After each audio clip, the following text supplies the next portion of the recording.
పల్నాడు జిల్లా నర్సరావుపేటలో drug control జిల్లా office భవనానికి మంత్రి విడుదల రజని ఎమ్మెల్యే గోపిరెడ్డి శ్రీనివాసరెడ్డి భూమి పూజ చేశారు.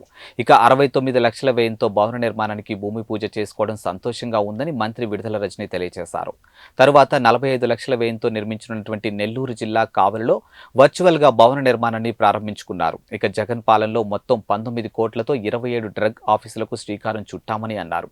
అనంతరం శాసనసభ్యులు గోపిరెడ్డి శ్రీనివాసరెడ్డి మాట్లాడుతూ రాష్ట్రంలో 2 రీజనల్ డ్రగ్ టెస్ట్ ల్యాబొరేటరీస్ ని ప్రారంభించున్నామని పేర్కొన్నారు. ఇక నకిలీ మందులపై పర్యవేక్షణ పెంచామని తెలిపారు.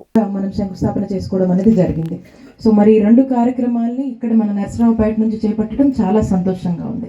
మన గౌరవ ముఖ్యమంత్రి వర్యులు శ్రీ వైఎస్ జగన్మోహన్ రెడ్డి గారి నాయకత్వంలో గతంలో ఎన్నడూ లేని విధంగా ఈరోజు మన డ్రగ్ కంట్రోల్ అడ్మినిస్ట్రేషన్ డిపార్ట్మెంటు చాలా చక్కగా మన రాష్ట్రంలో పనిచేస్తున్నటువంటి విషయం మీ అందరికీ కూడా తెలుసు. మరి ఈ డ్రగ్స్ డిపార్ట్మెంట్కి సంబంధించి ఈ డ్రగ్ కంట్రోల్ డిపార్ట్మెంట్కి సంబంధించి మనం చూసినట్టయితే మన ముఖ్యమంత్రి గారు అంటే మనం అధికారంలోకి వచ్చాక ఎక్కడ గతంలో మనం ఈరోజు పల్నాడు జిల్లాలో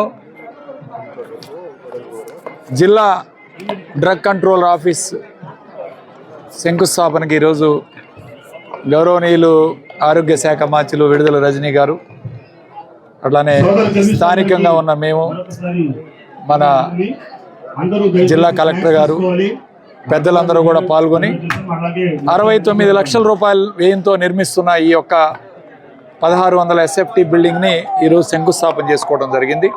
ఇది అన్ని విధాలా కూడా పల్నాడు జిల్లా కెమిస్ట్ అండ్ డ్రగ్గిస్ట్ అసోసియేషన్ వాళ్ళకి, సభ్యులకి అందరికీ కూడా ఉపయోగపడే విధంగా ఒక నియంత్రణ చేయడానికి డ్రగ్ కంట్రోల్ ఇక్కడే డిస్ట్రిక్ట్ డ్రగ్ కంట్రోలర్ ఆఫీస్ ఏర్పాటు చేసుకోవడం చాలా సంతోషం విషయం. జిల్లా ఏర్పడిన తర్వాత ఒక్కొక్క ఆఫీస్ని ఇక్కడ తీసుకొచ్చేసి ఈ యొక్క పల్నాడు జిల్లాని బ్రహ్మాండంగా అభివృద్ధి పదంలో ముందుకు తీసుకెళ్లే కార్యక్రమం చేస్తున్నాం. ఈరోజు మరి ఈ ఆఫీస్ని, అదేవిధంగా ఎస్సీ ఎలక్ట్రికల్ ఆఫీస్ని, ఫారెస్ట్ ఆఫీస్ని, ఈ 3 కూడా శాంక్షన్ అయినాయి. వాటికి కూడా త్వరలోనే భూమి పూజ కార్యక్రమం చేస్తున్నాం. స్థలం కూడా కేటాయించడం జరిగింది. సో ఇట్లా అభివృద్ధి పదంలో ముందుకు తీసుకువెళ్ళాలి, అన్ని ఆఫీసులు కూడా తీసుకురావాలి.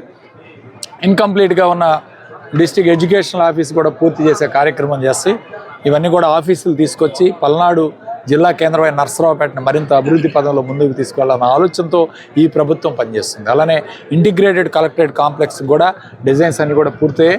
దానికి కూడా మరి ముఖ్యమంత్రి గారితో మాట్లాడి వాటికి కూడా త్వరలోనే భూమి పూజ కార్యక్రమం చేయాలని భావిస్తున్నాం.